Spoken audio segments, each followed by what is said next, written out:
It was a chilly Tuesday morning in downtown Seattle. The streets buzzed with the usual rush honking cars, coffee carts steaming in the mist, and people wrapped in layers, chasing time. At the entrance of an upscale jewelry store stood a man in a charcoal suit, tall, broad-shouldered, and sharp-eyed. He was none other than Nathaniel King, the youngest billionaire in Washington state. Known for his cold demeanor and laser focus, Nathaniel didn't believe in small talk or distractions inside the glass doors. The store glowed with elegance, crystal chandeliers, velvet walls, and diamonds shining like captured stars. Nathaniel wasn't there to shop. He had come to collect something he rarely talked about, a ring, platinum, vintage cut, with a blue sapphire at its heart. It had been his mother's, one of the few things that still made him feel human. Just as the store clerk handed him the velvet box, a small voice spoke up behind him. "Hi, sir, my mother has a ring, just like yours." Nathaniel turned slowly. Standing at the door was a girl no older than 9, her coat oversized, shoes too thin for the cold. Her cheeks were red from the wind, her hair tangled, but her eyes, they held something an odd mix of curiosity and calm. The billionaire blinked, unsure how to respond. No one ever talked to him like that, especially not a child, especially not a poor one. "Your mother has this ring?" he asked, more curious than offended. The girl nodded. "It looks just like that, blue in the middle, but she doesn't wear it now. Why not? She says it brings bad luck." The clerk glanced nervously between them, unsure what was happening. Nathaniel, without a word, crouched down to her level. "What's your name, Ellie?" she said. "We live just down the alley. My mom used to smile a lot when she wore that ring. Then one day she stopped smiling and stopped wearing it." Nathaniel stared at the sapphire again. His heart, usually locked behind business meetings and bulletproof glass, gave a small, unexpected thump. Something wasn't right. And he had a feeling this girl wasn't lying. Not even a little. Nathaniel stood up slowly, still holding the velvet box in one hand. But his mind was no longer in that store. Something about Ellie's words struck a nerve deep inside him, a part of his past he had buried long ago. "Do you know where your mom got the ring?" he asked. Ellie shrugged. "She never said. Just that it was a gift, a long time ago, from someone she used to love."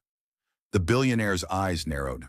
That sapphire ring wasn't just rare, it was custom-made. Only one other existed, and he'd seen it once, years ago, on his mother's finger. After she passed, it vanished, assumed stolen. The one he now held was a replica he had made in her memory. "So how could Ellie's mother have one just like it, Ellie?" he said carefully. "Can you take me to your mom?" She hesitated, looking at his polished shoes and expensive coat. "She doesn't like strangers. I won't scare her," he said, kneeling again. "I just want to talk. Please." The girl studied him a moment longer. Then silently she turned and walked out the door. Nathaniel followed, leaving behind the comfort of luxury and stepping into the biting cold. They weaved through alleys and narrow back streets until they reached a worn-out building, peeling paint, broken windows taped with plastic, and a flickering light above the doorway. Ellie pushed open the door without knocking. "Mom," she called softly. Inside was a tiny room, dimly lit, with a mattress on the floor and a space heater buzzing in the corner. A woman sat hunched over, coughing into a blanket. Her face was pale, her eyes tired, but when she looked up, Nathaniel froze. "He knew that face, Clara," he whispered. The woman's eyes widened. Her hand gripped the blanket tighter, as if it could protect her from the past rushing back into the room. "Nathaniel," she said, barely audible. The silence between them stretched long and heavy until Ellie looked from one to the other. "You know each other?" she asked. Neither adult spoke. Clara's hand moved slowly to her neck, then under her shirt, pulling out a thin chain. At the end of it, swinging gently, was a sapphire ring, the same design, same cut, same story. Nathaniel stepped back, breath caught in his throat. The ring hadn't been stolen, it had been given away, and now the girl standing beside him might not just be a stranger's child. Nathaniel stared at the ring hanging from Clara's necklace, his heart pounding like a drum in his chest. For years he'd told himself that the past didn't matter, that love was a distraction, that feelings slowed men like him down. But here it was, dangling in front of him. Proof that he hadn't imagined it all. Proof that she had kept a part of him. All this time, Clara stood slowly, her legs trembling slightly beneath her. She looked thinner than he remembered, her once bright eyes now shadowed by hardship. But her presence still hit him like a wave. "You left," she whispered. "I thought you didn't want me," he replied. Ellie looked back and forth, confused. "Wait, what's going on? Mom? Who is he?" Clara knelt beside Ellie and gently placed a hand on her shoulder. "Ellie, this is Nathaniel. A long time ago, we were close. Before you were born." Ellie's eyes widened. "You mean he could be?" Clara didn't answer. Instead, she looked at Nathaniel, her expression unreadable. "I didn't want to tell her unless I was sure you'd never come back," she said quietly. "I didn't want her growing up hoping for something that wasn't real." Nathaniel swallowed hard, and the ring. "You gave it to me the night before you disappeared," Clara said. "You said it would remind me of who you really were, not just the businessman the world saw." He remembered, vividly, that night, that conversation, that kiss. But everything had collapsed after that. His company nearly crumbled, and in the chaos, he'd pushed Clara away to protect her. He thought he was doing the right thing, but now, seeing the life she had lived, the struggles she had faced, it didn't feel right at all. "How long have you been living like this?" he asked, glancing around the cold room. "Long enough," she replied, standing taller. "But we've managed. We don't need handouts." "I'm not here to hand anything out," he said, his voice firm. "I'm here because if Ellie is mine, I should have known. I would have done everything differently." Clara looked away, her lips pressed together. Ellie, who had been quiet, finally asked, "So are you my dad?"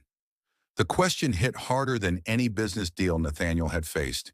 He didn't answer immediately. Instead, he looked Clara in the eyes. "I need to know the truth," he said, "all of it. No more secrets." Clara hesitated, and then she nodded. The room fell into a heavy silence as Clara nodded. The sound of the buzzing heater, the occasional drip from a leaky pipe, even the soft hum of the city outside, all of it, faded beneath the weight of what had just been confirmed Ellie was his daughter. Nathaniel took a slow breath, trying to steady the rush of thoughts storming through his head. Years of silence, missed birthdays, a childhood he never knew existed. And yet here she was, his child, brave, curious, and standing in front of him with the same fire he once saw in Clara. "I didn't tell you, because I was scared," Clara said quietly. "Scared you'd be angry, or worse, that you wouldn't care. I deserve to know," he said, his voice calm but firm. "You should have told me." Clara looked away, guilt flickering in her eyes. "I know." Nathaniel turned to Ellie, kneeling down once more so they were face to face. "I don't expect you to understand all of this right now," he said gently, "but I want to. I want to know you. I want to make up for all the years I wasn't there." Ellie didn't speak right away. Her eyes studied him, deep and searching. Then she asked, "Do you still have the ring?" He pulled the velvet box from his coat pocket and opened it. The sapphire glimmered under the flickering ceiling light. "It's the same," Ellie whispered, her voice full of wonder. Nathaniel smiled softly. "Almost. Yours has the real story." Clara's eyes welled up, but she blinked it back. "What are you planning to do now?" Nathaniel stood and looked around the small room once more. The cracked walls, the threadbare blanket, the fading hope. "I'm not going back to my world and leaving you both here," he said. "That's not happening." Clara stepped forward, wary. "We don't want your money. It's not about money," he replied. "It's about what's right. Ellie deserves a safe home. You deserve peace. I have more than enough. And if you'll let me, I want to share it." Ellie reached for his hand, small fingers wrapping around his. "Can I come with you?" Nathaniel looked to Clara, waiting. Clara hesitated. Then slowly she nodded, tears finally spilling down her cheeks. "Yes," she whispered. Outside, the cold wind blew. But inside, something long frozen had finally begun to thaw. And for the first time in years, Nathaniel King smiled.